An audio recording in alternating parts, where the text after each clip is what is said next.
ቤተሰቦቼ እንዴት ናችሁ? ደህና ናችሁ ወይ? በያላችሁበት ሰላማችሁ ብዝት ይበልልኝ። ላይክ፣ ሼር፣ ሰብስክራይብ እያደረጋችሁ የሉሉ ዩቲዩብ ቤተሰብን ተቀላቀሉላችኋለሁ። እንዴት ናችሁ? በያላችሁበት ሰላማችሁ ብዝት ይበልልኝ። በነገራችን ላይ ዛሬ ይዤ የመጣሁት ቪዲዮ ኑሮ ውድነት፣ የኢትዮጵያ ኑሮ ውድነት በአፍሪካ አንደኛ ሆነች እየተባለ ነው እና እንግዲህ ኑሮ ውድነቱ እንደምናየው ነው። እኛም ደግሞ ሀገራችን ገብተን መኖራችን ይቀጥላል፣ መቼም አይቆምም።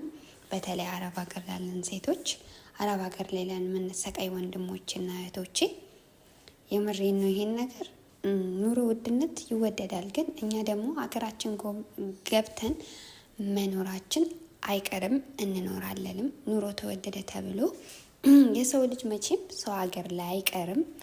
በጣም ብዙ ሰዎች በቃ የተለየ አድርጋችሁ የኢትዮጵያን ኑሮ የምታወሩ አላችሁ። አይደለም መወደድ ጣሪያ ላይ መውጣት ይችላል። የአረብ ሀገር የምንስ እህት ወንድሞች የሚሰሩት አይደለም እነሱ ኢትዮጵያ ምንም የሌለው እንኳን እየኖረ ነው። ስለዚህ የምሬን ነው። የተለያየ ነገር እያወራችሁ የሰውን አይምሮ አትበክሉ። እኛ ገብተን ሀገራችን መኖራችን አይቀርም። የሰው ሀገር የሰው ነው። ልክ ነው። ኑሮ ተወዷል እንደዚህ ተብሏል የሚባለው በትክክል ነው። ግን ደግሞ በጣም አግናችሁ የምታወሩ ሰዎች አላችሁ። አይደለም እኛ ሰርተን ምንም የሌላቸውም እየኖሩ ስለሆነ መኖራችን አይቀርምና የሰው ሀገር ደግሞ የሰው ነው መቼም ቢሆን። ስለዚህ ባካችሁን አግናችሁ የተለየ አድርጋችሁ የምታወሩ ሰዎች ከእንደዚህ ነገር ተቆጠቡ።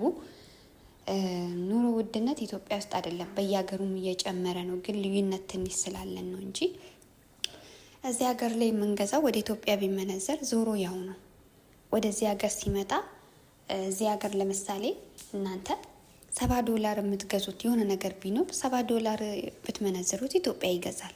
ስለዚህ ኑሮ ውድነት ሁሉም ቦታ ነው እየጨመረ ያለው እና አግናችሁ ባታወሩት መልካም ነው።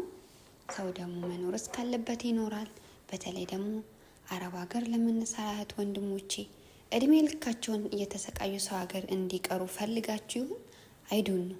በጣም የምታወሩ ልጆች አላችሁ፣ በጣም የምትለፈልፉ፣ በጣም የተለየ አድርጋችሁ ኢትዮጵያን ገሃነም አድርጋችሁ የምታወሩ በጣም ይደብራል። እውነቴን ነው የምላችሁ። ኖረንም አልኖረንም የተፈጠረባት አገራችን ስለሆነች ገብተን መኖራችን አይቀርም። ለምን አንድ ዳቦ በልተን አናድርም? ለእኛ ብርቅ አይደለም። በፊትም በልተነዋል፣ አሁንም ሆነ ወደፊትም በለዋለን። ፈጣሪ እንዳለ እንኖራለን። ስለዚህ እንደዚህ አይነት ነገር ተቆጠቡ እላቸዋለሁኝ። ምክንያቱም እንደዚህ አይነት ነገር መልካም አይደለም፣ ሲወራ ለሰው አይምሮ ጥሩ አይደለም የሚመጣው። ውድ ቤተሰቦቼ እንደዚህ አይነት ነገሮችም እናንተ አይምሯችሁ ውስጥ እያስገባችሁ አትስሙ። አይደለም እኛ እህቶቼ አረብ ሀገር ላይ የሚሰሩት 5 ሳንቲም የሌላቸው እንኳን ኢትዮጵያ ውስጥ እየኖሩ ነው። ስለዚህ ለአረብ ሀገር ላሉ ሴቶች ደግሞ አክብዳችሁ አታውሩ። እነሱ ምን እንዲሏችሁ ወይስ ምን እንዲያረጓችሁ ነው የምታወሩት? የምሬን ነው። አንዳንድ ሰዎች በጣም አይቻለሁ የሌለውን ኬት አምጥቶ እንደሚያወሩ ያል እንዴት እንዲቀባጥሩ ራሱ እንደሚያወሩ እና እህቶቼ እንደዚህ አይነት ነገር ስትሰሙ ራሱ እናንተ የሚጠቅማችሁን ወሰዱ፣ እናንተ የማይጠቅማችሁን ከአይምሯችሁ ውስጥ አስወግዱ ነው የምላችሁ። ስላዳመጣችሁኝ በጣም አመሰግናችኋለሁ። ላይክ፣ ሼር፣ ሰብስክራይብ እያደረጋችሁ በቀጣይ ቪዲዮ እስከምንገናኝ መልካም ቆይታ ይሆንላችሁ። ወዳችኋለሁ። ባይ